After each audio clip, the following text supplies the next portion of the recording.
Buenos días para ustedes. Seguimos ampliando temas de educación, pero en este caso me encuentro con el ministro de Educación, don Edgar Mora, con el cual vamos a tocar este tema que anteriormente mencionaban sobre la docencia, don Edgar, y que también el Ministerio de Educación ayer se proclamaba y decía, se puede cambiar el tipo de reclutamientos para hacer a los docentes en los centros educativos. Buenos días, don Edgar, y muchísimas gracias por acompañarnos. Buenos días, mucho gusto de estar acá. Sí, efectivamente, en la dimensión de la pedagogía en el país, posiblemente el problema más serio sea el que deviene del reclutamiento de los docentes.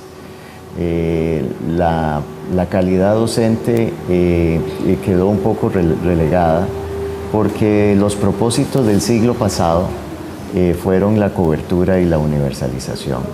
Y en ese sentido, más bien se propició un ingreso masivo y un poco fácil a la carrera docente dentro del Ministerio de Educación Pública. Cuando digo fácil, se refiere básicamente a utilizar un único parámetro para valorar y avalar ese ingreso a la carrera docente, que fue el título universitario. Esta prueba de certificación, vamos a decirlo así, de conclusión de estudios universitarios, es la que tiene más puntaje en el proceso de reclutamiento, y eso ha traído distintas calidades dependiendo de las distintas universidades, e incluso no solo distintas universidades, sino de las mismas universidades en distintos momentos de la vida.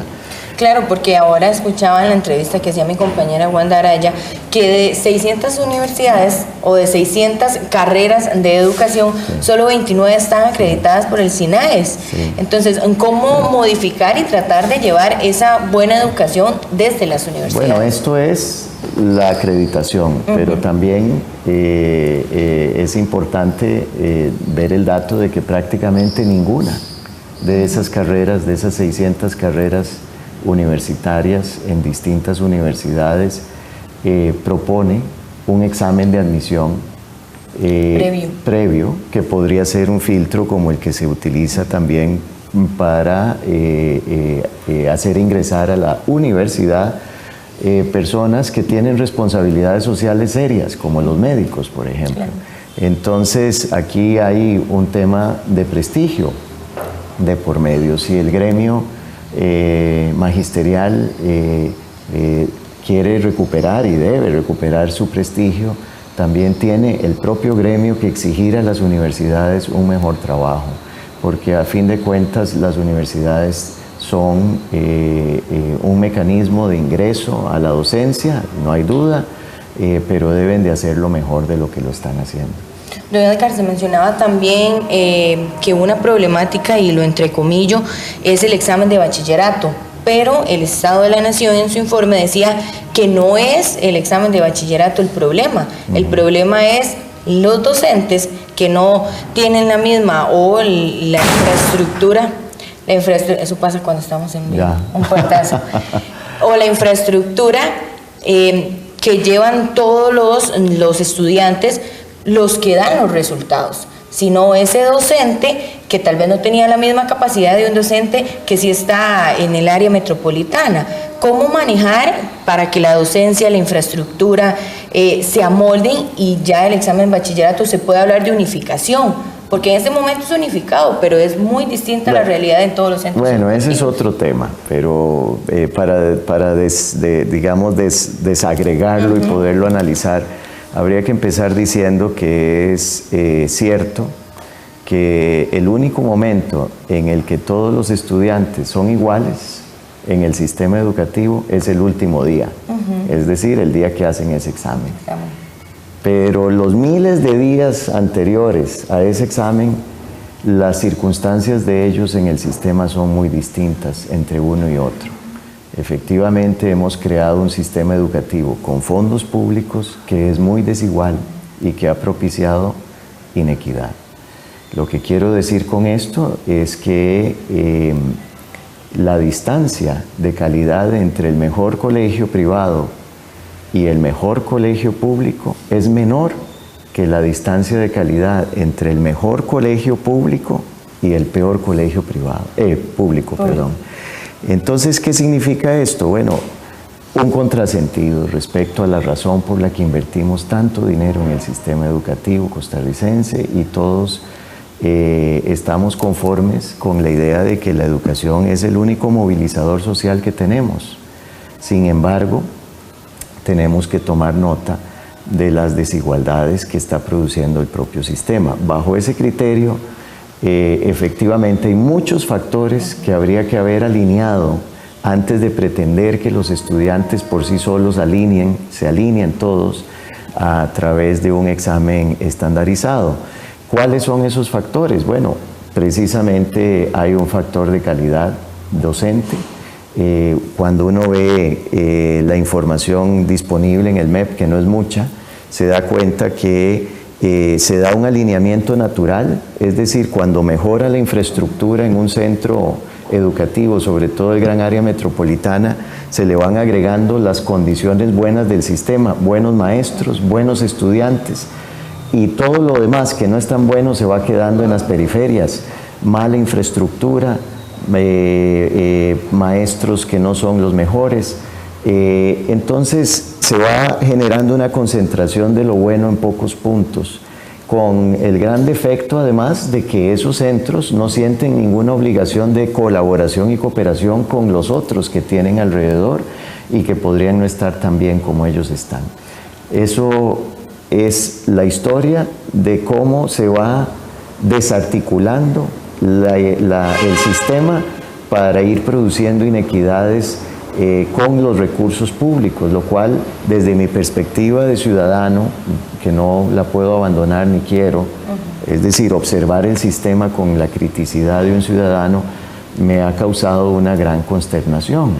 Hemos utilizado fondos estatales y públicos en un sistema que propicia desigualdades. Don Edgar, usted mencionaba la infraestructura, que es otro de los grandes temas.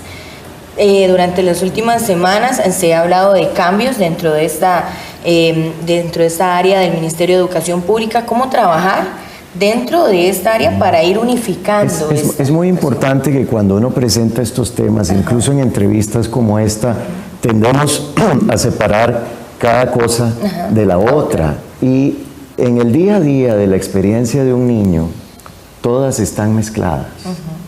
Y así es como deberíamos de analizarlo.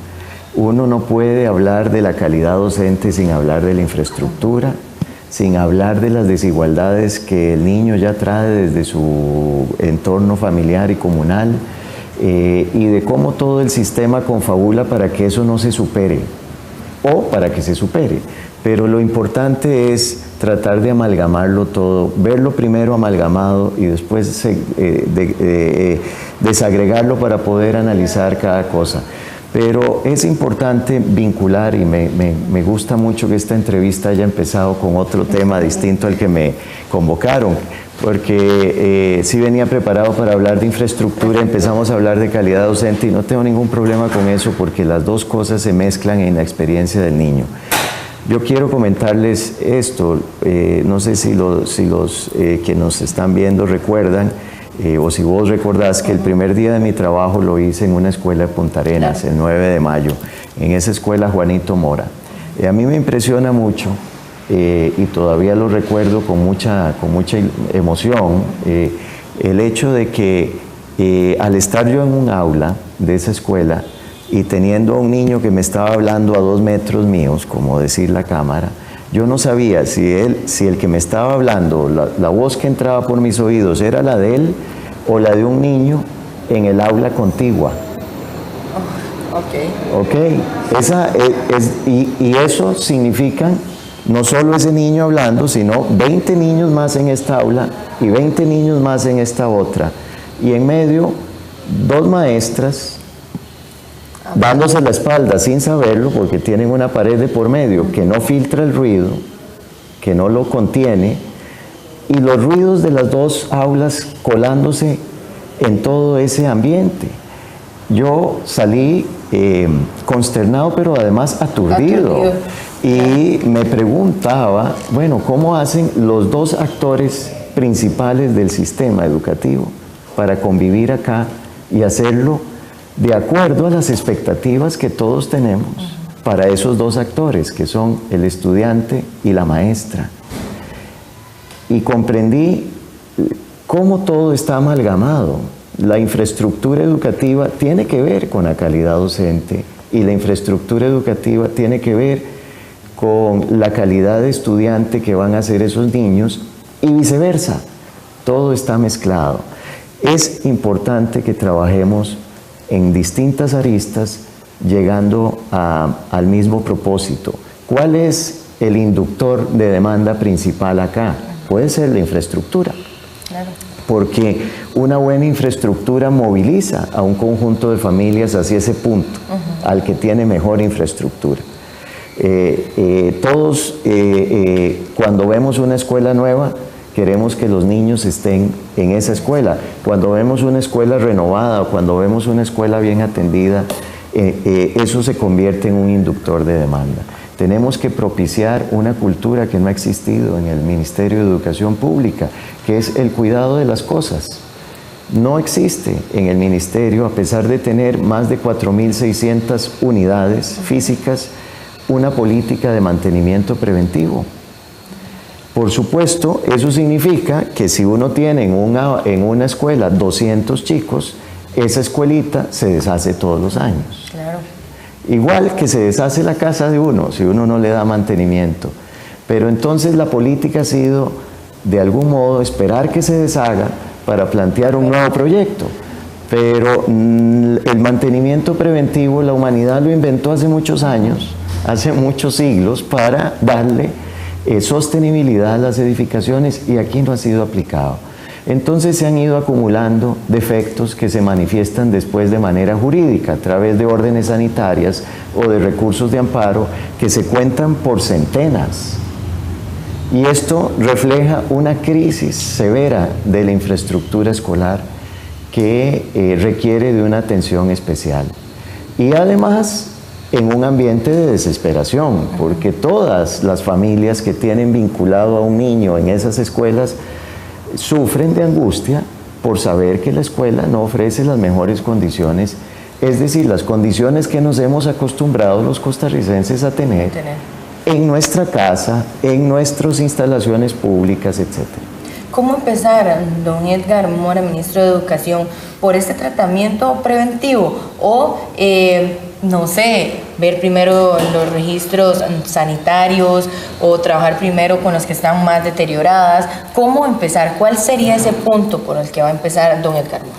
Bueno, es importante recoger los datos sobre lo que está más fregado. Vamos a decir que evidentemente la intuición nos dice que ahí hay que empezar. Ahora, es también importante mencionar que posiblemente lo que está más fregado es lo más caro, claro, porque llegó a esa condición sin demasiada atención, y esos costos que se van adhiriendo a la depreciación física de un edificio nos van a salir después en la cara, es decir, la jarana sale en cara. Es importante entonces reconocer la necesidad de tener mantenimiento preventivo, y el presupuesto del próximo año reconoce esa necesidad, y por primera vez vamos a tener un presupuesto separado para mantenimiento preventivo. Pero también es importante reconocer la importancia de hacer lo que no hemos hecho. Les voy a dar algunos datos relevantes. La ejecución del año pasado respecto a infraestructura efectivamente realizada con respecto al presupuesto total asignado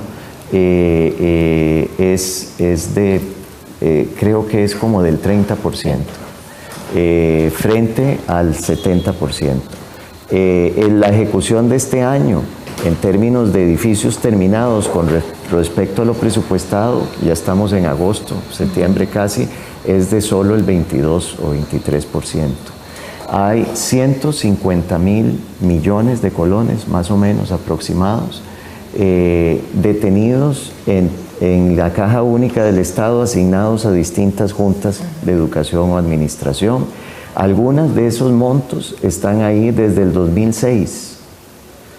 2006, 2007, hay 20 y tantos proyectos del 2007, 6 proyectos todavía del 2006. Hay 6.200 millones asignados a estas juntas que no tienen un objeto presupuestario, porque el proyecto para el que fueron asignados los fondos o se completó de otro modo, ya se terminó, y eso efectivamente constituye un sobrante, pero también hay sobrantes en construcción por el orden de 8.000 millones, es decir, hay 14.000 millones en estas juntas que nunca hubo ningún interés, por lo menos no tenemos evidencia de recuperar esos recursos y volverlos a colocar en el sistema para financiar.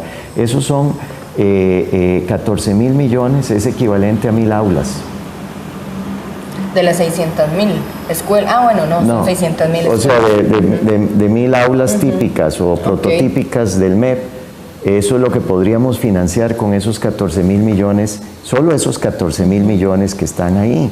¿Qué significa poder tener 1.000 aulas nuevas? Bueno, posiblemente que los chicos de Punta Arenas, de la Juanito Mora, ya no tendrían que estar prácticamente separados con una pared de papel, que parecía que era un grado distinto, porque sí, la relación de los sonidos. En fin, lo que quiero decir es que es necesario transformar la idea de un ministerio que se concibió a sí misma, o a sí mismo, perdón, por alguna razón histórica, puede ser ideológica, puede ser que fuera el contexto de la época, años atrás, se concibió a sí mismo como un ministerio constructor. Y un ministerio no debería de ser un buen rector y un gran rector de su sector, en este caso de su materia educativa. El MEP lo puede ser, pero que de ahí que su especialidad en la educación pase a tener habilidades de constructor es muy distinto. Y es importante entonces romper esta idea y terminar la época en la que creíamos que un ministerio podía construir. Don Edgar, ¿de cuánto sería ese presupuesto para el 2019 y se implementaría también estos 14.000 millones que usted mencionaba en este presupuesto del próximo año? No, en realidad el presupuesto del próximo año está compuesto por varios supuestos. Uno es sobre todo los dineros disponibles que están en caja única del Estado, y segundo, nuevas dotaciones de recursos que pudiéramos dar. Pero esas nuevas dotaciones de recursos están relacionadas con la capacidad de ejecución real, no con el supuesto de que podríamos. ¿Por qué? Bueno, porque estamos en una situación de ajuste presupuestario, necesitamos amoldar nuestros presupuestos no solo a la demanda, sino también a lo que podemos efectivamente ofrecer, y tener un diálogo con la comunidad como estamos teniendo aquí para explicar cuál es la diferencia entre las dos cosas, cuál es la brecha que se abre entre la oferta y la demanda, en este caso la demanda por espacios escolares dignos y la oferta que puede dar el MEP, tal y como están las cosas en este momento. Entonces, a final de cuentas, lo que tenemos es un presupuesto ajustado a la realidad de ejecución. Voy a dar un dato para explicar la realidad de ejecución. Este año hay presupuestados 8.000 millones de colones para compra de lotes, de los cuales a agosto, mediados de agosto que estamos, solo se han ejecutado 400 millones. Lo cual, no, la mitad no, un 5%. Un 5%, sí, de 8.000, es que las cifras son muy grandes, claro. Siempre. 8.000 millones disponibles y solo se han ejecutado 400 millones. Eso lo que significa es que si las cosas siguen como están, va a quedar ahí una subejecución, claro, en compra de lotes equivalente a 7.600 millones de colones. Entonces, ¿qué es lo que deberíamos de presupuestar? Lo que nos imaginamos que podemos ejecutar o lo que podemos ejecutar. Y ahí es donde he dicho yo, bueno, a la larga no vale la pena seguir llevando maíz a un molino que no muele. Claro. Perfecto, muchísimas gracias a don Edgar Mora, ministro de Educación, por ampliarnos sobre estos dos temas importantes que se encuentran relacionados en educación. Compañeras, ustedes tienen más en el estudio principal de la revista de Costa Rica Noticias. Buenos días.